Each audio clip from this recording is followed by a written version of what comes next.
Hello everyone, I am delighted to welcome you to yet another lecture on biochemistry.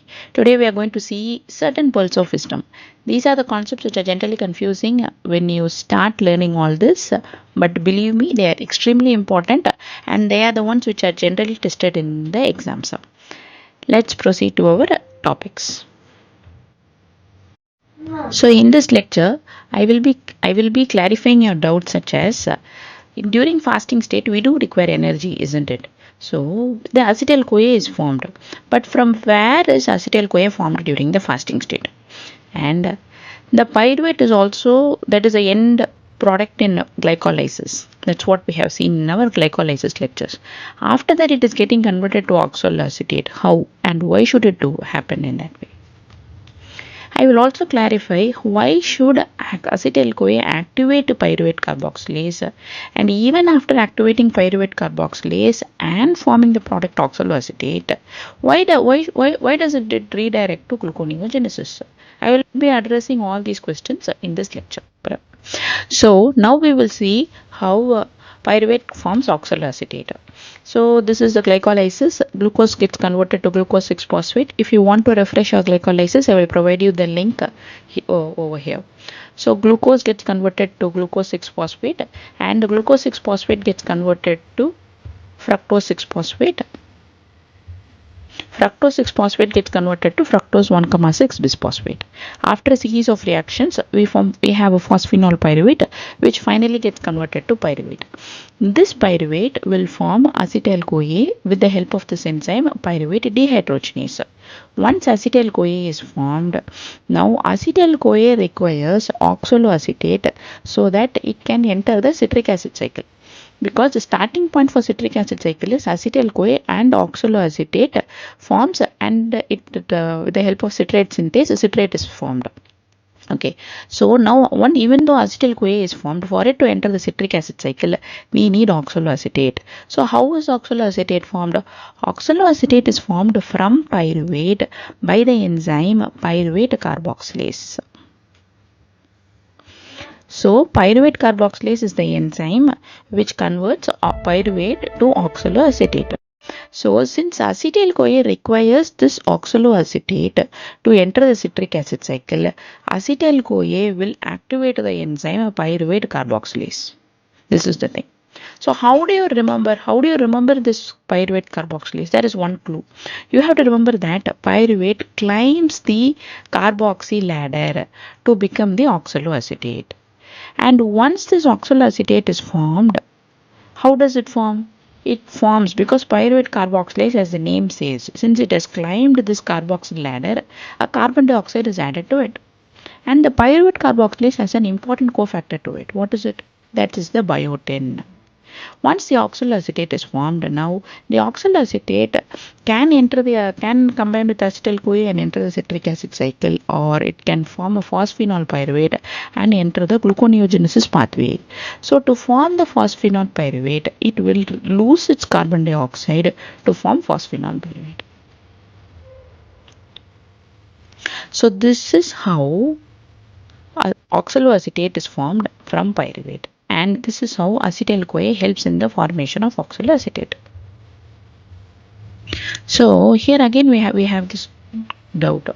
Why should high acetyl-CoA, once high acetyl-CoA forms, why should it activate the pyruvate carboxylase and form oxaloacetate? The answer is quite simple. So after this, by the end of the glycolysis pathway, we have phosphenol pyruvate as well as pyruvate, isn't it? And the pyruvate gets converted to acetyl-CoA. This acetyl-CoA will activate the pyruvate carboxylase to form oxaloacetate. That's what we have seen previously. Now, even if we have a high acetyl-CoA, we do require oxaloacetate so that it enters, so that both of it can enter the citric acid cycle. Otherwise, what will happen? The citric acid cycle will stop. Isn't it? It will, because that is the citric acid cycle doesn't have oxaloacetate to get combined with acetyl-CoA and form citrate. So in this way, the the acetyl-CoA will activate the pyruvate carboxylase so that the oxaloacetate is formed and both of it can enter the citric acid cycle, and in this way the energy is in a constant cycle and the energy is being produced in that way. That's why acetyl-CoA will activate the pyruvate carboxylase. And we should also know that acetyl-CoA will also inhibit another enzyme, that is a pyruvate dehydrogenase. Why? What is this enzyme for? This is the enzyme which will convert pyruvate to acetyl-CoA in the first place. But we don't want acetyl-CoA, lot of acetyl-CoA. What are we going to do with it? We do require a certain amount which can combine with oxaloacetate to form citrate and to enter into the citric acid cycle. So excess of acetyl-CoA will not only activate pyruvate carboxylase, but it will also inhibit pyruvate dehydrogenase. It is another concept that one should know. Now, so far we have seen that acetyl-CoA has activated pyruvate carboxylase and it has formed our oxaloacetate, isn't it? But during the fasting state, what happens? During fasting state, there is no glucose, or during energy demanding state, the glucose is less, or we don't have adequate glucose. So not much of adequate pyruvate and acetyl-CoA is formed, but still we have fatty acids, right? So where do we have these fatty acids? So in the adipose tissue or else in the excess of a fat deposition, we have triglycerides which get converted to fatty acids as well as the glycerol. So fatty acid will undergo oxidation and it will, that is known as beta oxidation, and it will form acetyl-CoA. This high acetyl-CoA, once high acetyl-CoA is there, then it means that there is a switch from glycolysis, because we don't want acetyl-CoA from glycolysis. Already by fatty acid oxidation we have enough amount of acetyl-CoA. Now this will switch from glycolysis and it will convert pyruvate to oxaloacetate by activating pyruvate carboxylase and forming oxaloacetate, which will now enter the gluconeogenesis pathway. And excess of acetyl-CoA will also inhibit pyruvate dehydrogenase, thereby preventing more acetyl-CoA formation. We don't want acetyl-CoA when there is already excess of acetyl-CoA, which is formed from fatty acid oxidation in fasting state. So now what you should know is, why does it activate oxaloacetate? Why does it activate pyruvate carboxylase, forms oxaloacetate and directs it to gluconeogenesis? This is because the brain will require glucose only in glucose form.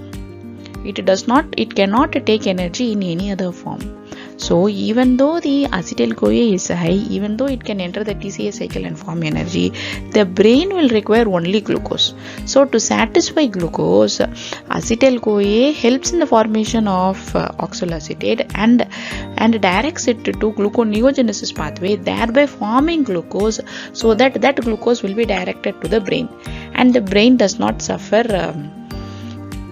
energy loss, or the brain's energy demand is satisfied. So let's see what the acetyl-CoA does. So the acetyl-CoA is a citric acid cycle balancer. What does it mean? When the acetyl-CoA is formed, it will balance the citric acid cycle, especially when oxaloacetate is limiting. What does it mean? So even though the acetyl-CoA is there, it will activate pyruvate carboxylase and forms oxaloacetate. They both will enter into the citric acid cycle and they will help to run the citric acid cycle, isn't it? So by the end of the citric acid cycle, again the oxaloacetate is released. Though the energies are formed with that cycle, oxaloacetate is released. So acetyl-CoA plays an important role as a citric acid cycle balancer. It will balance the citric acid cycle. That is the first one. Then during fasting, or an energy demanding state where the body is in such a state that it has to produce glucose and supply the brain, acetyl-CoA is our mediator. How? It will form oxaloacetate and direct it to gluconeogenesis to form glucose. And acetyl-CoA will also regulate its own production. How does it do? It prevents excess acetyl-CoA production by inhibiting the pyruvate dehydrogenase. So this is how acetyl-CoA helps in the minute balance of all these energy demands. So during fasting, the triglycerides are released. So from where does the triglycerides released? Triglycerides are released from all the adipose tissue, and forms fatty acids as well as the glycerol. This fatty acid is the one which will undergo beta oxidation in the mitochondria. So once this fatty acid undergoes beta oxidation, it is released as the 2-carbon is removed and it is released as acetyl-CoA following beta oxidation. So once this acetyl-CoA is formed, it is either used for energy or it is used for gluconeogenesis, and it also regulates its own production. So this is an important topic which you have to be very clear with, otherwise it will confuse a person like anything. I have an announcement for you, and before that I would like to thank you for listening to this all this while. But I tell you, this is quite a confusing aspect in biochemistry, and I want you to learn it thoroughly, because sometimes this can confuse a person like anything. And about the announcement, I am starting my mentoring lessons for medical graduates as well as USMLE aspirants. If you like my videos and if you want to get mentored from me, go ahead, feel free to send a message in the comments and fill the Google form. Can't wait to see you succeed. Have a good day.